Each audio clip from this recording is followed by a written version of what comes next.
Praise the lord everyone. ఈరోజు 40వ కీర్తన విందాము. యెహోవా కొరకు నేను సహనంతో కనిపెట్టుకొంటిని, ఆయన నాకు చెవియొగ్గి నా మొర ఆలకించెను. నాశనకరమైన గుంటలో నుండి, జిగటగల దొంగ ఉబ్బిలో నుండి ఆయన నన్ను పైకెత్తెను. నా పాదములు బండ మీద నిలిపి నా అడుగులు స్థిరపర్చెను. తనకు స్తోత్ర రూపమగు క్రొత్త గీతమును మన దేవుడు నా నోట ఉంచెను. అనేకులు దాన్ని చూచి భయభక్తులు గలి యెహోవా యందు నమ్మిక ఉంచెదరు. గర్విష్ఠులైనను త్రోవ విడిచి అబద్ధముల తట్టు తిరుగువారినైనను లక్ష్యపెట్టక యెహోవాను నమ్ముకునివాడు ధన్యుడు.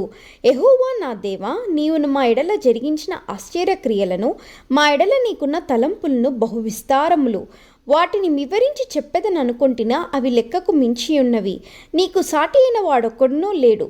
బలులైనను నైవేద్యములైనను నీవు కోరుటలేదు. నీవు నాకు చెవులు నిర్మించి ఉన్నావు. దహన బలునైనను పాపపరిహారార్థ బలునైనను నీవు తెమ్మనలేదు.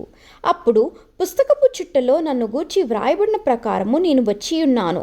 నా దేవా, నీ చిత్తము నెరవేర్చుట నాకు సంతోషము. నీ ధర్మశాస్త్రము నా అంతర్యములోనున్నది. నా పెదవులు మూసుకొనక మహాసమాజంలో నీతి సువార్తను నేను ప్రకటించి ఉన్నానని నేనంటిని. యెహోవా, అది నీకు తెలిసి ఉన్నది. నీ నీతిని నా హృదయంలో నుంచుకొని నేను ఊరకుండలేదు.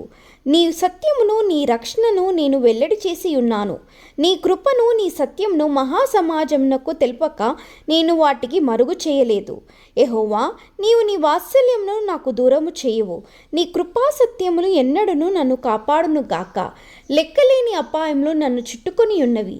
నా దోషములు నన్ను తరిమి పట్టుకొనగా నేను తల ఎత్తి చూడలేకపోతిని. లెక్కకు అవి నా తల వెంట్రుకలను మించి ఉన్నవి. నా హృదయము అధైర్యపడి ఉన్నది. యెహోవా, దయచేసి నన్ను రక్షించుము.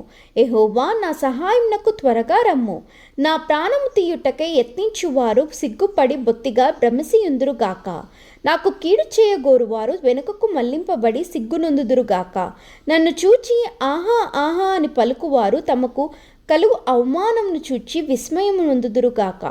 నిన్ను వెతుకు వారందరూ నిన్ను గూర్చి ఉత్సహించి సంతోషించుదురుగాక. నీ రక్షణ ప్రేమించువారు యెహోవా మహిమపరచబడును గాక అని నిత్యము చెప్పుకొందురుగాక. నేను శ్రమల పాలై దీనున్నైతిని. ప్రభువు నన్ను తలంచుకొనుచున్నాడు. నా సహాయము నీవే, నా రక్షణకర్తవు నీవే.